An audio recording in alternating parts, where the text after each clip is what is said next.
Saludamos a cada una de las personas que se conectan con nosotros a través de las redes sociales.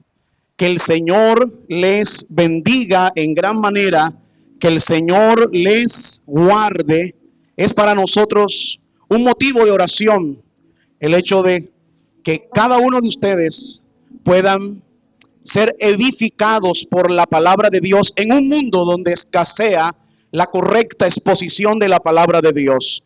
Es justamente la herencia que el Señor nos ha dejado. No hay otro camino que nos muestre a Cristo. El Señor se encargó de preservar su palabra para que hoy nosotros y ustedes podamos conocer a Dios. A Él le plació hacerlo así. Y debemos siempre estar atentos a su voz. Y su voz la escuchamos cuando abrimos las escrituras. Amada iglesia, vamos a ubicarnos en el Salmo 19, versículo 7. Salmo 19, 7, y vamos a leer hasta el versículo 9. Dice así: la ley de Jehová es perfecta, que convierte el alma. El testimonio de Jehová es fiel, que hace sabio al sencillo. Los mandamientos de Jehová son rectos, que alegran el corazón. El precepto de Jehová es puro, que alumbra los ojos. El temor de Jehová es limpio, que permanece para siempre. Los juicios de Jehová son verdad, todos justos. Ore conmigo. Amantísimo Dios y Señor, te damos a ti toda la gloria debida a tu nombre. Gracias te damos por tu palabra. Ayúdanos cada día, Señor, a prestar nuestros oídos a tu palabra, a estar expuestos a ella, sabiendo, Señor, que tu ley es perfecta, tu palabra es perfecta. Gracias te damos, Señor. Cielo y tierra pasarán, pero tus palabras nunca pasarán.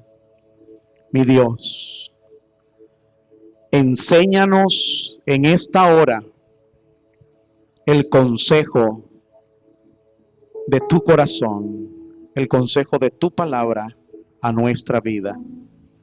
Graba en nuestros corazones tu palabra, Señor, y convierte este corazón de piedra en corazón de carne, sensible a ti y dispuesto a obedecerte por siempre. En el nombre de Jesús. Amén y amén. Tome asiento.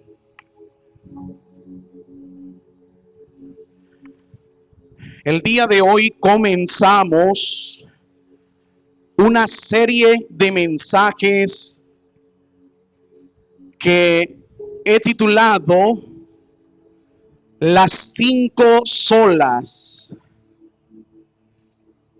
Las 5 solas. Y hoy vamos a detallar una de esas 5 solas que hoy le voy a explicar. En el siglo XVI, el 31 de octubre de 1517, un monje agustino llamado Martín Lutero clavó en las puertas de la catedral de Wittenberg 95 tesis. No fue tanto el hecho de publicar de clavar las 95 tesis, lo que causó el escándalo que proseguiría después de ese acto. Porque estaban acostumbrados en el tiempo antiguo a pegar en las puertas de las iglesias ciertas notificaciones. Lo que sí produciría un escándalo y una revolución fuerte fue lo que estaba contenida en esas 95 tesis que él publicó. Lo que él hizo no es nada diferente a lo que hoy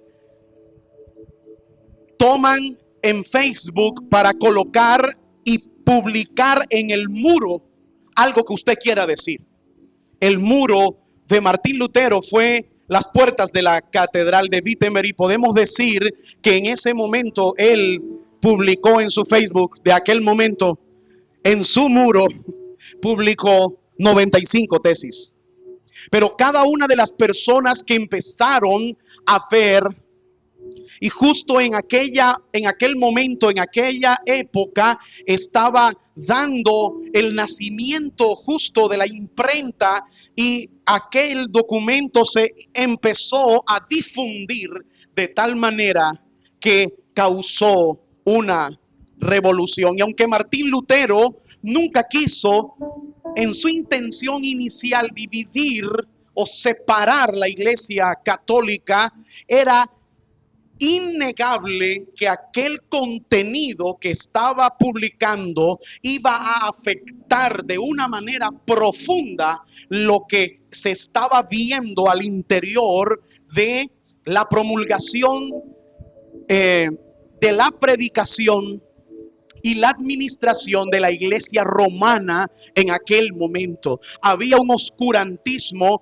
las bulas papales eran vendidas ofreciendo salvación, sacando a las personas del purgatorio, y no solamente ellos, sino que también estaban ofreciendo que a través del dinero ofrecido comprando la bula papal, podían no solo ellos salir del purgatorio cuando murieran, sino sacar a cualquier familiar que estuviera allí en pena.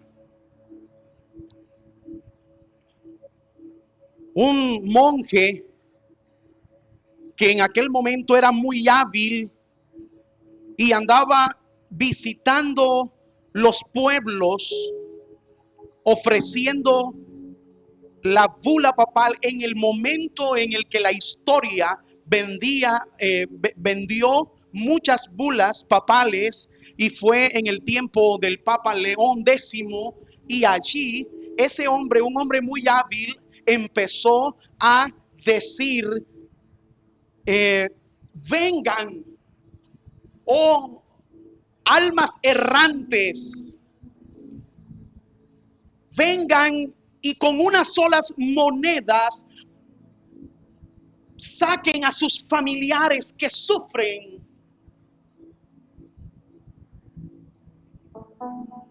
E introdúzcalos en el cielo. Su dinero puede hacer la diferencia en esto.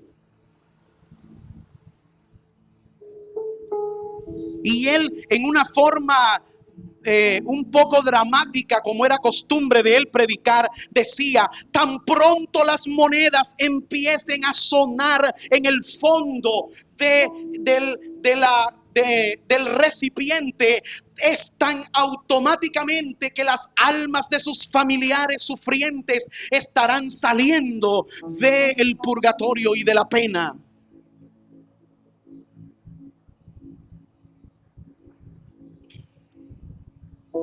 Y en un tiempo de oscurantismo tan profundo, donde las misas se daban en latín, donde las personas no tenían la posibilidad de entender, sino que había una manipulación, había una gran ignorancia teológica y una manipulación profunda hacia las personas, entonces había un gran deterioro en la vida de cada persona porque no se les predicaba la escritura. Y justo allí viene un monje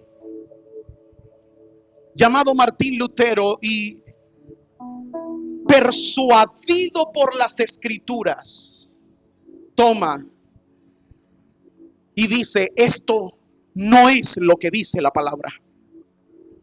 Y sus 95 tesis se concentraron en lo que hoy se conoce como la herencia de la Reforma protestante, y se concentraron en 5 declaraciones que se denominan las 5 solas, que tienen que ver con lo que dice la escritura alrededor de la vida en Cristo, la salvación ofrecida. Y esas se resumen de la siguiente manera: sola escritura, o sea, solamente la escritura; sola gracia, solamente por gracia somos salvos; sola fe, solamente por medio de la fe somos salvos; solo Cristo, solamente Cristo es el mediador entre Dios y los hombres; y solamente gloria, o soli Deo gloria en latín, que quiere decir solamente a Dios sea la gloria. Y cuando vemos esta herencia, tendríamos que imaginarnos una casa. Sola escritura es el fundamento. Un fundamento que tiene 3 pilares que se llaman sola fe, sola gracia y solo Cristo. Y el techo de esa casa es sola gloria, soli Deo gloria, solo la gloria para Dios. Y ese fundamento es herencia a el evangelio, a las iglesias. Deben ser iglesias para las iglesias alrededor del mundo entero. Hoy vamos a estudiar sola escritura, sola escritura.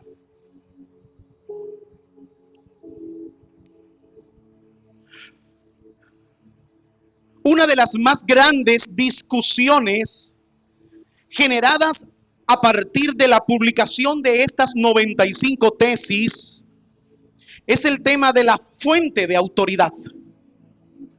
La enseñanza, y aunque yo no es mi deseo de manera, en este momento, de manera directa, no es mi deseo ni hablar mal, ni atacar a la Iglesia Católica. Es imposible no tocar el tema de la Iglesia Católica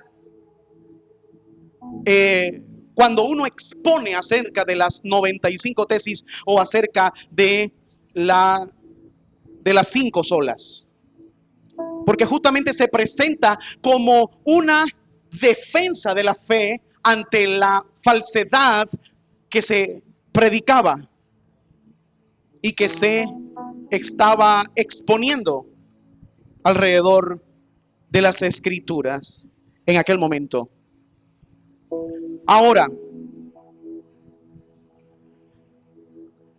la fe de la Iglesia Católica Romana se resume en 3 puntos, y es que hay 2 fuentes, dicen ellos, hay 2 fuentes de revelación: la escritura y la tradición. También hay un tercero que dice que la escritura no es suficiente para dar el conocimiento salvador de Dios, sino que se necesita el testimonio de la iglesia. Y hay una tercera parte que dice: por encima de la escritura y la tradición está la autoridad de la iglesia en la persona del Papa, que es infalible, y él es quien en realidad define e interpreta la doctrina. Entonces, en contraste a esta postura, Martín Lutero entendía por la misma palabra de Dios que las escrituras, tanto el Antiguo como el Nuevo Testamento, son la única, suficiente e infalible regla de fe y práctica de cada creyente. Y esta creencia la vemos reflejada en sus declaraciones, las declaraciones de Martín Lutero más famosas, cuando fue llamado a comparecer delante del clérigo de aquel momento y llamado a retractarse de lo que había publicado. Y a él le dijeron: ¿estás dispuesto a retractarte de eso que dices? En primera instancia él dice sí. En la segunda instancia, él aclara por qué dice sí. Y cuando le dijeron: entonces retráctate, que tus escritos, que lo que tú has publicado, tú te arrepientes de ello, y es falso. Y Martín Lutero exclama las palabras que hoy son palabras famosas, que se han convertido en baluarte y ánimo para todos los que predican la escritura y la cristiandad alrededor, y testimonio para la cristiandad alrededor del mundo. Él dijo: no quiero ni puedo retractarme a menos que se me pruebe por el testimonio de las sagradas escrituras o por medio de la razón que yo estoy equivocado. Pero no puedo confiar ni en las decisiones de los concilios, ni en las de los papas, porque está bien claro que ellos no solo se han equivocado, sino que se han contradicho entre sí. Mi conciencia está sujeta a la palabra de Dios, y no es honroso ni seguro obrar en contra de la propia conciencia. Que Dios me ayude. Amén. Y cuando él declara esto, ninguno de ellos estaba dispuesto a sentarse con él a debatir con las sagradas escrituras. Este hombre era un hombre instruido, y aquellos no tenían ni la más mínima intención de que fuera la autoridad bíblica la que demarcara lo que ellos estaban promulgando. Y como no había esa intención, entonces aquel hombre queda expuesto y obviamente sentenciado a morir. No murió, aunque él deseaba en su interior ser un mártir. Él realmente, Dios no le concedió eso, sino que lo colocó protegido en diferentes lugares para que tradujera la escritura, y que por fin aquellas personas ignorantes del pueblo que no sabían las escrituras, que tenían que oír una predicación en un lenguaje que para ellos era desconocido, y que tenían que en su interior creer lo que les estaban predicando sin tener la más mínima base de poderlo comprobar con la Biblia en la mano, ahora fue traducida al lenguaje popular, y cada uno de ellos ahora podía tener la posibilidad de tener la Biblia en sus manos. Podemos decir que no hay avivamiento sin reforma. Y la reforma debe comenzar con nuestra fuente de autoridad más grande en esta tierra que tenemos para conocer a Dios, y se llama la Escritura, la Biblia, la palabra de Dios. La Biblia dice que a Dios le plació salvar al mundo por la locura de la predicación. Para Dios solo le cuesta un chasquido de dedos mandar ángeles que a través de una teofanía, o sea, de poder verlos a través de nuestros ojos naturales, y que tocaran trompeta o que se pasearan en el aire, y a través de figuras, Él hubiera podido hacer eso para que la gente se convenciera y dijera: oh, mira, hay ángeles, es verdad. Pero la Biblia dice que no lo iba a hacer de esa manera, sino a través de la predicación de la Escritura.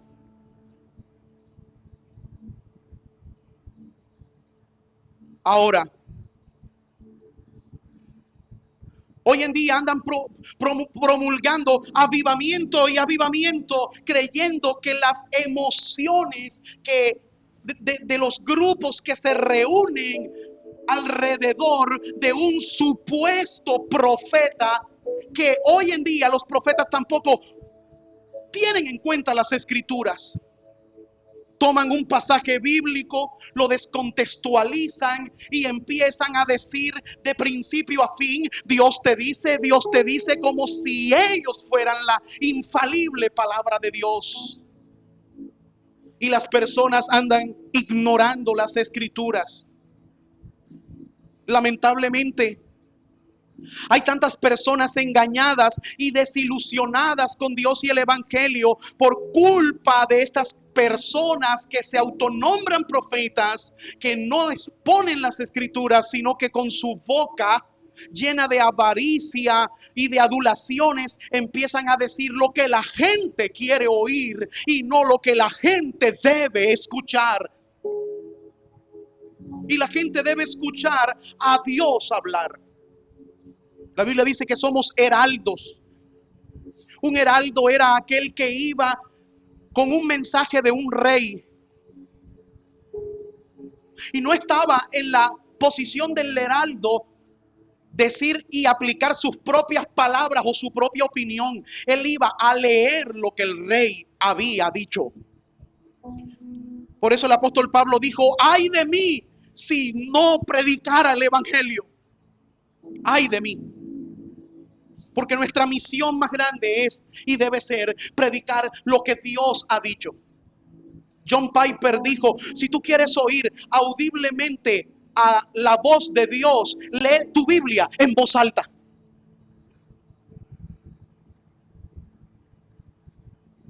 Y en algún momento, muchas, no sé la fuente exacta de quién dijo algo así. El pastor Sugel Michelin hizo referencia de ello. Sin embargo, encuentro que aún Juan Hus y otros exponentes de las Escrituras dijeron algo muy similar.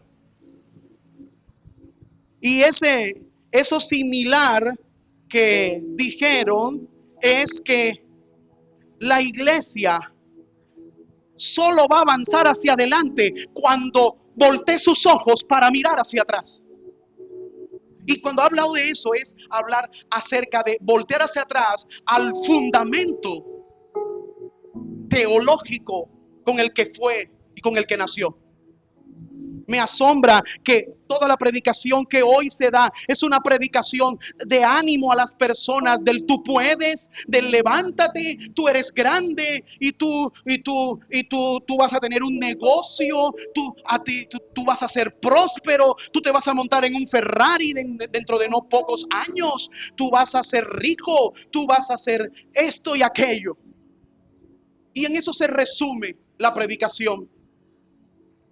Y han olvidado que hubo hombres que fueron quemados en la hoguera por defender la herencia grande que hoy tenemos de tener la Biblia en nuestra mano, de poder leer la Escritura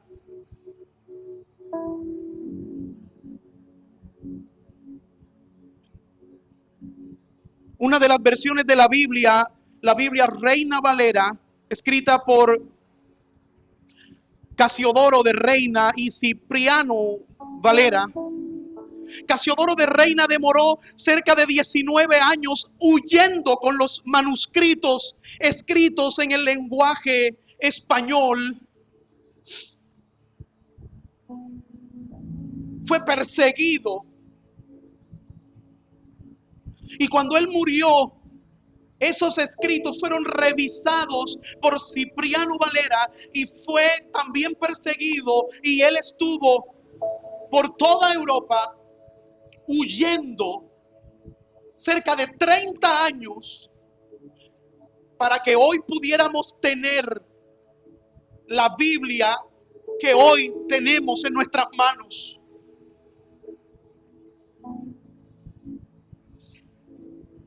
Y es triste ver cómo hoy en día hay personas que no dan la importancia a la palabra de Dios, sabiendo que es lo que Dios ha protegido. Creemos en la doctrina de la conservación de las Escrituras. Dios conservó por el periodo de toda la historia la Escritura para que se mantuviera. Tuvo enemigos sin fin, quisieron destruirla, borrarla y acabarla, pero nadie pudo ni podrá, porque a Dios le ha placido que sea con la predicación de la Escritura. Y mientras en Occidente dejan las Escrituras lejos de los púlpitos, tomando versículos para descontextualizarlos, para adular y endulzar la mente y los oídos de las personas, predicando de mala manera. También alrededor del mundo hay personas que valoran tanto la Escritura que en el Medio Oriente llega la Escritura por partes y por páginas, y ellos tienen cerca de 2 días o 3 días para memorizarla y comerse el papel, porque no los pueden enterrar, no los pueden ver. Es un riesgo para ellos y sus hijos que los vean con una página de las Escrituras, y ellos se la memorizan y se la comen para eliminar el documento.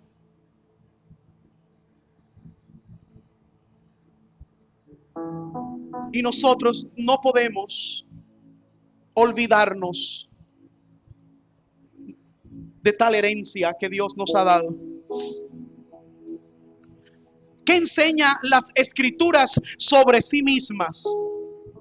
Para responder a esta pregunta, vamos a utilizar uno de los cánticos más inspiradores dedicados a la palabra escrita de Dios.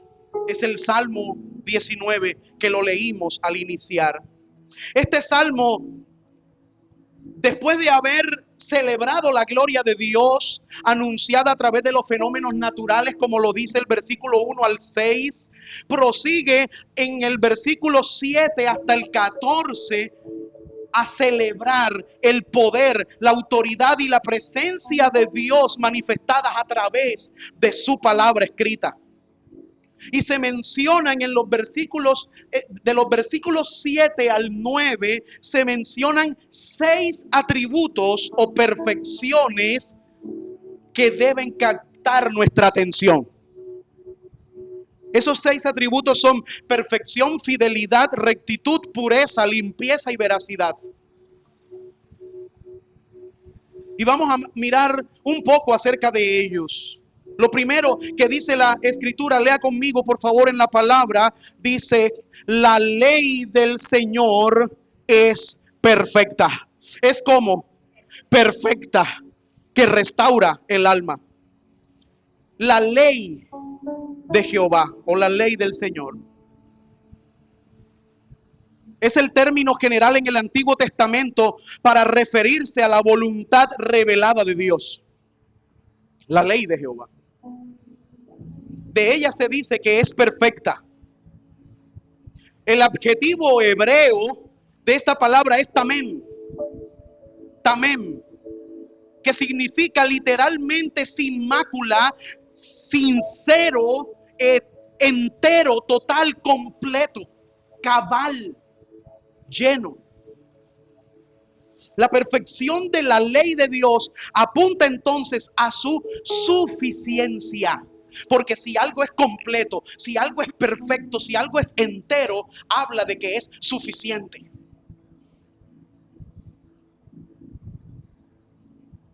Cuando usted está comiendo, antes de comer, el hambre le dice, y si algunos son un poco glotoncitos, con el hambre miran el plato y ya piensan que el plato que está frente a sus ojos, que se van a comer, no les va a alcanzar. Pero cuando se lo están comiendo y se lo acaban completo y quedan llenos, saciados, lo primero que dicen es, ya eso es, hasta ahí es suficiente. Suficiente quiere decir que no admite otra cosa porque ya está entero, completo, satisfecho. La palabra de Dios es suficiente, suficiente. No necesitamos la palabra de Dios más lo que me dijo un profeta.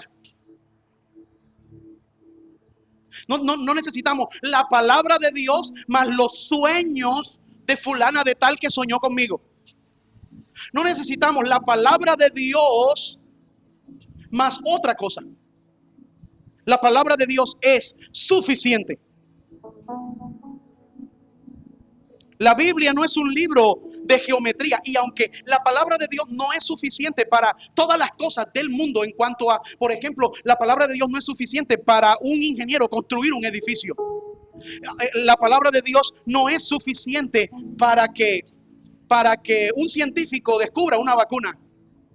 La palabra de Dios no es suficiente para que un químico obtenga alguna fórmula, se dice de la alquimia, ¿cierto? Para poder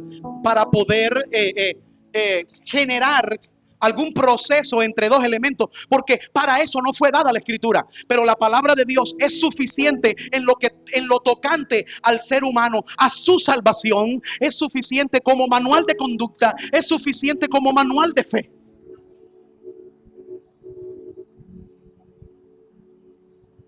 Deuteronomio 29:29 dice, Deuteronomio 29:29 dice, las cosas secretas pertenecen a Dios, mas las reveladas a los hombres. Ahora, todo lo que necesita el ser humano para poder llegar a Dios, ser feliz, están aquí en la palabra de Dios. Ella es suficiente. Lea conmigo. Segunda de Timoteo, capítulo 3, versículo 15. Segunda de Timoteo, capítulo 3, versículo 15.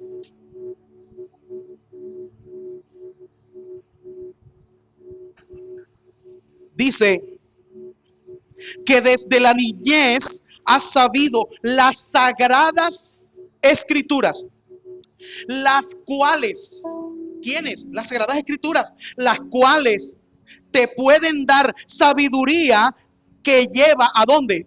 A la salvación mediante la fe en Cristo Jesús. O sea, ¿cómo vas a obtener salvación si no es a través de Cristo Jesús? Pero ¿cómo vas a conocer si no te estás expuesto a la palabra de Dios? La palabra de Dios nos da la sabiduría que nos lleva a la salvación mediante la fe en Cristo Jesús. La palabra también es suficiente. Es suficiente además para llevarnos a la salvación. Es suficiente para prepararnos para vivir la vida cristiana. Bueno, acuérdese del famoso pasaje de segunda de Timoteo 3:16. Ya lo hemos predicado. Segunda de Timoteo 3:16 dice, toda la escritura es inspirada por Dios y útil para enseñar, para reprender, para corregir, para instruir en justicia, a fin de que el hombre de Dios sea perfecto, equipado para toda buena obra. Así que si te hallas al borde de la locura, estás sumido en tu más profunda depresión, ¿qué necesitas? ¿Al psiquiatra? ¿Al psicólogo? ¿A quién necesitas? Necesitas, según el salmista, necesitas la revelada palabra de Dios. Porque dice en el versículo 7, la ley del Señor es perfecta, que restaura el alma. Restaura el alma.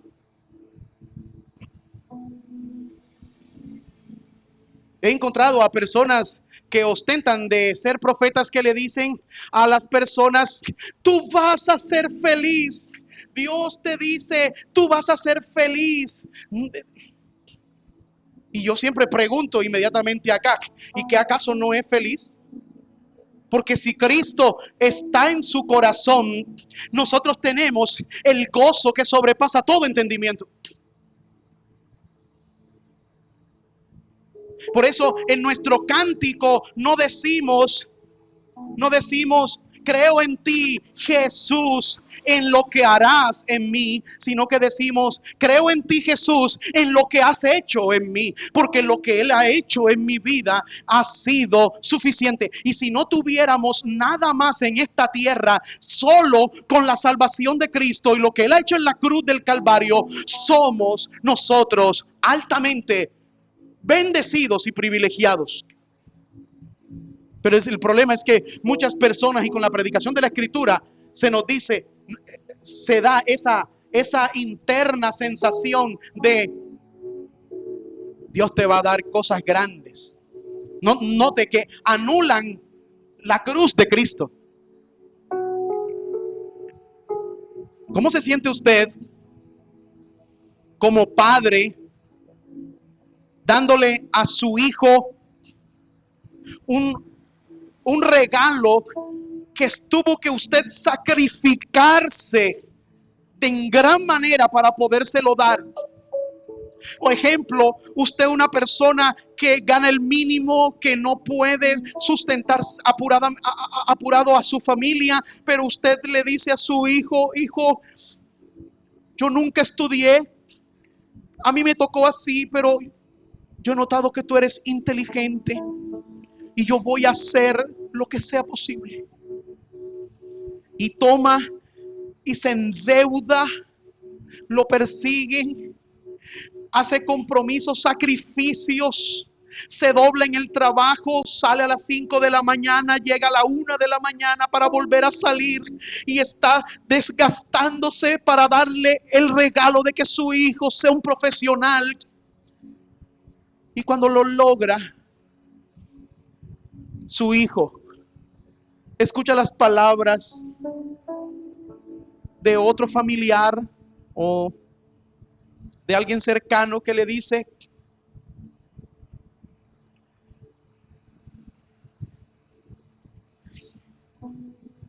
tú no te preocupes, que más adelante tu papá te podrá dar cosas grandes. O que él venga y diga a su padre, espero que algún día me puedas dar algo grande que me guste, que yo quiero. Ojalá, yo quiero viajar, yo quiero ir a un crucero, no conozco Europa, ojalá pudiera dármelo. ¿Cómo se siente el corazón de aquel padre que ha dado todo para hasta su último aliento para poderle brindar algo importante, y aquel solo desagradece y olvida lo que hizo su padre solo por estar pendiente en algo que quiere más adelante? Así hacemos con Dios. Dios entregó a su hijo, permitió, Él murió en la cruz, fue clavado, cargó la cruz, fue azotado, abofeteado, molido, derramó su sangre, coronado con espinas, exclamó al Señor diciendo, perdónalos porque no saben lo que hacen. Sabía que estaba allí muriendo por la redención de aquellos que había de salvar.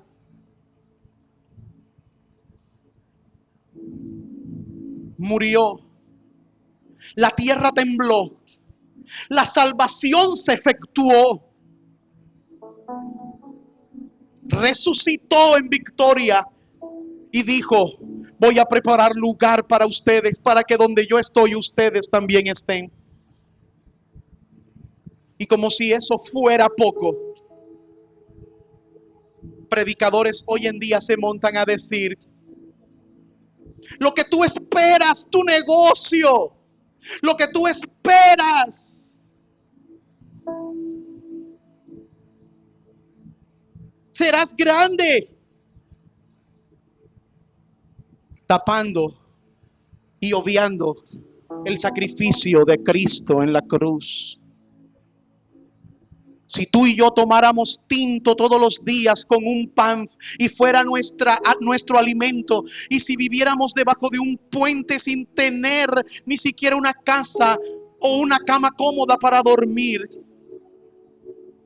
si tuviéramos así la vida, pero conociéramos a Cristo y Cristo nos abraza dándonos el don de la salvación, usted no tendría que esperar nada más.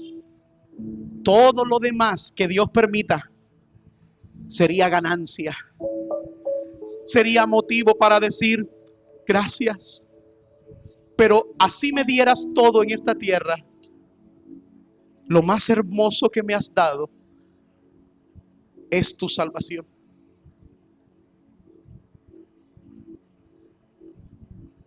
Y esa es la regla para todas las personas de todo el mundo. Porque tan agradecidos con Dios deben estar los que pasan necesidades en África como aquellos que viven cómodamente en otros lugares del mundo. A cada uno de ellos, como a nosotros, se nos manda estar agradecidos con Dios. Amados, también dice la Escritura que la palabra de Dios es fiel. El testimonio del Señor, sígalo leyendo allí en el versículo inicial, dice en el Salmo 19, dice: el testimonio del Señor es seguro, seguro que hace sabio al sencillo. Ya vimos que es perfecto, ahora dice que es seguro. Seguro quiere decir fiel. La palabra hebrea es el adjetivo betak, que significa literalmente seguro, seguridad. La fidelidad de la Biblia apunta entonces a su confiabilidad. La Biblia es digna de que le confiemos sin reservas todo y que creamos a todo lo que testifica.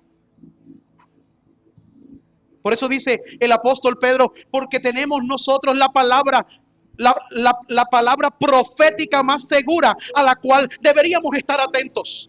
Esa es la Escritura. Imaginémonos por un momento a dos hombres testigos de un asesinato. Imaginémonos también por un momento que ambos son llamados para por la justicia para dar testimonio de lo sucedido. Y llaman al primero de los testigos y resulta que ese primer testigo es un doctor prestigioso, esposo fiel, padre ejemplar, un ciudadano intachable, sin una multa siquiera. Y por otro lado llaman al otro y el otro es un borrachón que duerme en las calles todos los días. Yo preguntaría: ¿cuál es más confiable? ¿Cuál es más confiable en su testimonio? Ahora yo le pregunto, porque hay una pregunta más: ¿cuál es más confiable? ¿El testimonio de Dios o el testimonio de algún venerado doctor humano? ¿O las palabras de Dios del universo?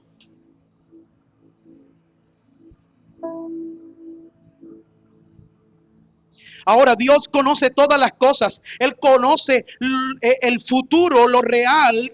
Él conoce lo pasado y lo presente. Sus ojos son como llamas de fuego. El Salmo 139:1 dice, el Salmo 139:1 dice: oh Señor, tú me has escudriñado y conocido. Tú conoces mi sentarme y mi levantarme. Desde lo lejos comprendes mis pensamientos. Tú escudriñas mi senda y mi descanso. Conoces bien todos mis caminos. Aún antes de que haya palabra en mi boca, he aquí, oh Señor, tú la sabes toda. Por detrás y por delante me has cercado y tu mano pusiste sobre mí. Tal conocimiento es demasiado maravilloso para mí. Es muy elevado, no lo puedo alcanzar. Ahora, Dios está presente en todo lugar. La Biblia dice que de Él es la tierra y su plenitud. Él es el testigo fiel, nuestro Señor. Él es el testigo fiel. La palabra del Señor es fiel. También dice la Escritura que la Biblia es recta. ¿Es como? Recta. Vamos nuevamente, Salmo 19. En el Salmo 19 dice: los preceptos del Señor son rectos. Los preceptos del Señor son rectos, que alegran el corazón. Se dice que los mandamientos de Dios son rectos, y esto viene de la palabra hebrea que tiene el adjetivo que dice yazar. Yazar, que significa literalmente derecho, bueno, justo, que va en contraste a todo lo torcido. La rectitud de la palabra apunta entonces hacia su seguridad misma. La palabra de Dios es recta. ¿Hay alguien aquí? Salmo 25:8 dice: bueno y recto es Jehová. Salmo 25:8. Bueno y recto es Jehová. Por eso Él enseñará a los pecadores el camino. Imaginémonos por un momento un hombre que sale del concesionario con un Ferrari de 12 cilindros, un vehículo que puede alcanzar 360 kilómetros por hora, pero de repente va en la carretera y se encuentra con un letrero que dice máxima velocidad 80 kilómetros por hora. Él va a tener que decidir entre darle toda la potencia a su motor y acabar con su vida, o creer a la ley que le están planteando allí, diciendo que no puede pasar más de esa velocidad porque está en riesgo o pone en riesgo su vida. Así hay muchas gentes. Se sienten como un Ferrari caminando en la calle diciendo: yo puedo alcanzar muchas cosas, yo voy a lograr lo que sea y lo voy a lograr como sea, hasta que se encuentran con la ley de Dios que les dice: detente. Y vamos a tener siempre que leer y poder decir: es que es recto lo que Dios me está diciendo, y por eso tengo que estar atento a Él. Atento a Él. Hoy en día se predica muchísimo del empoderamiento femenino y mandan a decir: ha llegado el tiempo de la mujer. Levántate, no tienes por qué aguantarte a ningún hombre. Levántate porque tú eres grande, tú eres una mujer que vale mucho, y tú no te dejes de nadie. Tú no estás para lavar los pisos de nadie ni para cocinarle a ninguno.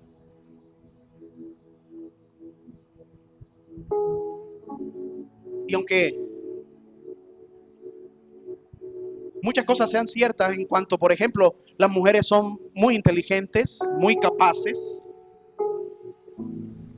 Se ha demostrado la capacidad intelectual que muchas mujeres llegan a tener. Y es como la esposa estudiada, intelectual, que se casa con un esposo que no logró mucho. Y la esposa que gana muchísimo más que el esposo, y es como un Ferrari que puede viajar a 360 kilómetros por hora, se encuentra con una ley que le dice en la escritura: detente, detente, sujétate a tu marido. Y eso es como ponerle el freno. Y me también dice, pero ¿cómo? Yo que he logrado tantas cosas. Detente. Y la mujer, si es sabia, pondrá ojos a la escritura diciendo: él es más sabio que yo.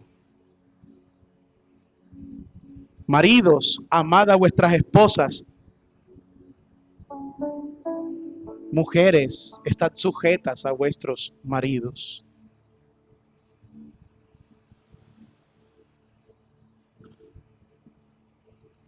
Y siempre vamos a tener que estar atentos a la escritura para saber si vamos a obedecerla o queremos caminar con nuestros propios preceptos.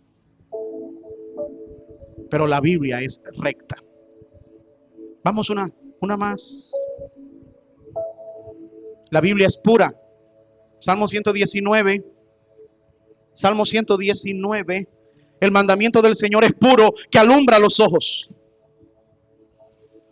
Puro viene del hebreo el adjetivo bar, que puede traducirse como amado, claro o limpio. El efecto mencionado nos da luz sobre cuál puede ser el significado preciso en este texto. ¿Y por qué dice alumbra los ojos? La palabra de Dios es pura. La pureza de la palabra de Dios hace referencia a claridad. Contrario a lo enseñado por la iglesia romana, que dicen que la palabra no es suficiente. Pero la Biblia nos dice que su palabra es pura, es clara. Y aunque Pedro menciona que hay porciones en los escritos de Pablo que son difíciles de entender, porque eso lo dijo el mismo apóstol Pedro, hablando de lo que escribió Pablo.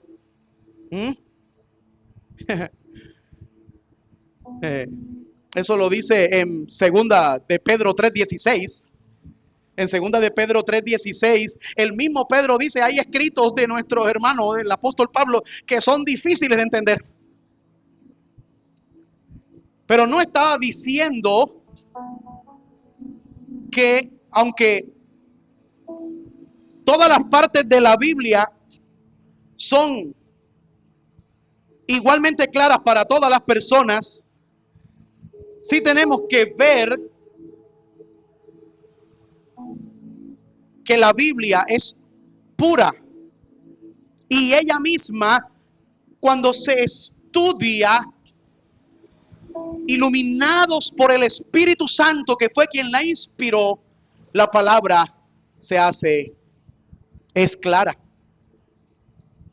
Recordemos a Felipe, que alcanzó el carro y estaba el eunuco leyendo las palabras de Isaías, y Felipe le dijo y le preguntó, ¿entiendes lo que lees? Y la declaración del eunuco fue, ¿y cómo voy a entender si no hay nadie que me lo explique?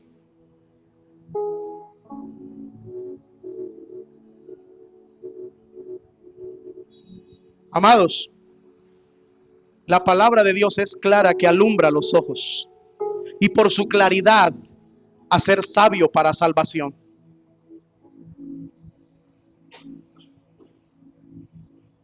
Otro dice, la Biblia es limpia. Ya vamos terminando. La Biblia es limpia. Dice, el temor de Dios, Salmo 19, es limpio, que permanece para siempre. El adjetivo de el hebreo, el adjetivo para limpio es taor, que significa literalmente justo y puro, lo cual denota ausencia de impureza, suciedad o contaminación. Tiene que ver concretamente con sustancias químicas genuinas sin adulteración. Vamos, lea conmigo. Mire que dice en el capítulo 12, versículo 6, allí dice, las palabras del Señor son más puras, son puras, plata probada en un crisol en la tierra, 7 veces refinada. 7 veces refinada. La limpieza de la palabra de Dios entonces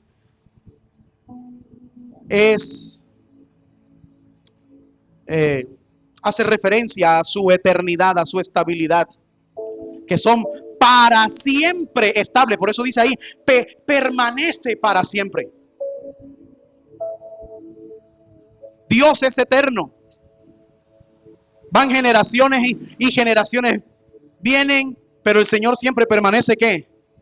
Para siempre allí. Y así también es su palabra. Así también es su palabra. Primera de Pedro 1:24 dice, toda carne es como hierba y todo su esplendor como la flor de la hierba, que se seca la hierba y se cae la flor, pero la palabra del Señor permanece para siempre. Permanece para siempre. Mateo 24:35 dice, cielo y tierra pasarán, pero mis palabras no pasarán.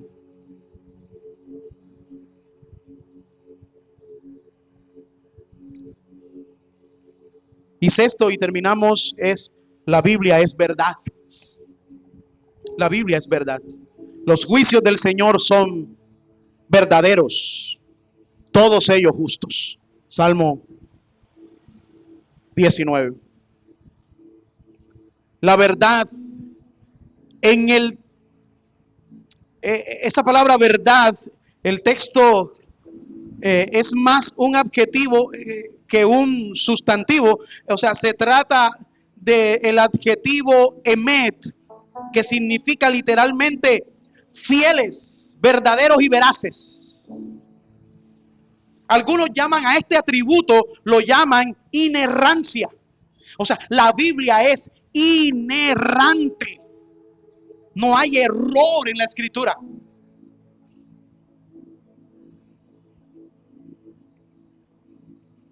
No significa que el lenguaje de la Biblia será científicamente preciso.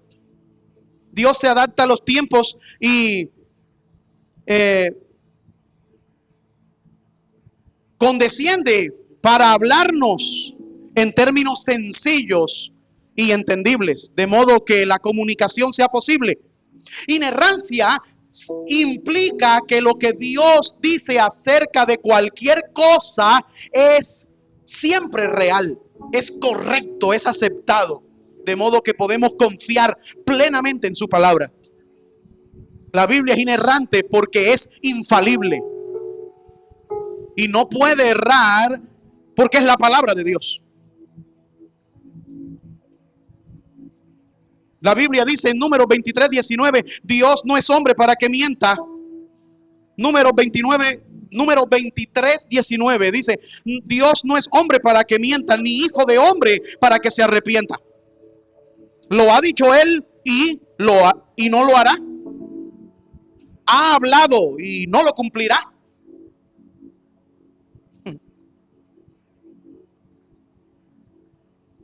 Tito 1:1 dice que Dios no miente. No miente. Finalizo en este minuto diciéndoles, amigos y hermanos, para los amigos que no conocen a Cristo, todo lo que necesitas para arreglar tu relación con Dios está sujeto a la palabra de Dios. Para aquellos que andan buscando seres humanos que les digan qué es lo que quiere decir Dios, te digo, si tú pones la confianza en el sonar de las palabras, en la articulación fonética de lo que otro dice, así te dice Dios, estás perdido.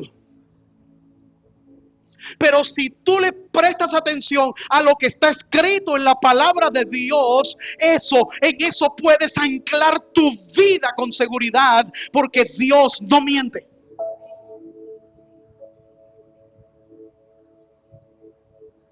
Y para ti, hermano, que conoces al Señor, en vista a todo lo que se ha dicho, ¿hay algo más que necesitemos? ¿Necesitamos la Biblia más otra cosa? Necesitamos la palabra de Dios. Es confiable y debemos estar atentos a ella. ¿Qué más necesitamos? El mismo espíritu que la reveló es el mismo espíritu que nos ilumina para leerla, interpretarla. Ojalá podamos decir de la misma manera que Martín Lutero: mi conciencia está cautiva de la palabra de Dios. Cautiva de la palabra de Dios. Y que podamos nosotros también decir: sola escritura, sola escritura, sola escritura.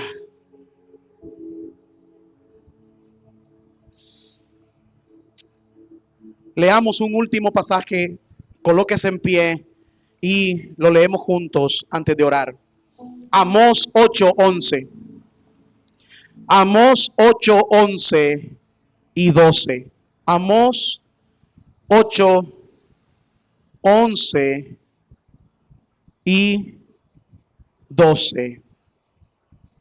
Dice así: He aquí, vienen días, dice Jehová el Señor, en los cuales enviaré hambre a la tierra, no hambre de pan, ni sed de agua, sino de oír la palabra de Jehová. Versículo 12: E irán errantes de mar a mar, desde el norte hasta el oriente. Discurrirán buscando palabra de Jehová y no la hallarán. Buscad a Jehová y oídlo mientras pueda ser hallado y escuchado. Sola escritura. Cierre sus ojos. Amado Dios, te damos gracias por tu palabra. Gracias te damos, Señor, porque hoy ha sido expuesta. Palabra fiel, Señor, ha sido expuesta a través de este vaso quebradizo, imperfecto. Pero tu palabra es perfecta. Por eso, Señor, he tratado al máximo de anular mis propias percepciones, porque no estoy para yo, Señor, colocar mis intenciones en tu palabra, sino más bien para sujetarme a las intenciones que tu corazón, Señor, desplegó al decir tu palabra. Así que mi única motivación debe ser exponer lo que tú has dicho, Señor. Y hoy ha sido expuesta tu palabra. Ayúdanos, Señor, a tener ese corazón, Señor, entregado y sostenido en tu palabra bendita. Ayúdanos a amar, Señor, la palabra tuya. A saber que es suficiente. A considerar, Señor, las sendas antiguas. A considerar la palabra y la doctrina que nos ha dado Cristo y los apóstoles para vivir, Señor, tocante a ella. Perdónanos, Señor, y nos arrepentimos las veces que hemos dejado de lado tu palabra en nuestra vida. Ayúdanos a aplicar tu consejo y a sujetarnos a él. Te lo pedimos, Señor, en el nombre de Jesús.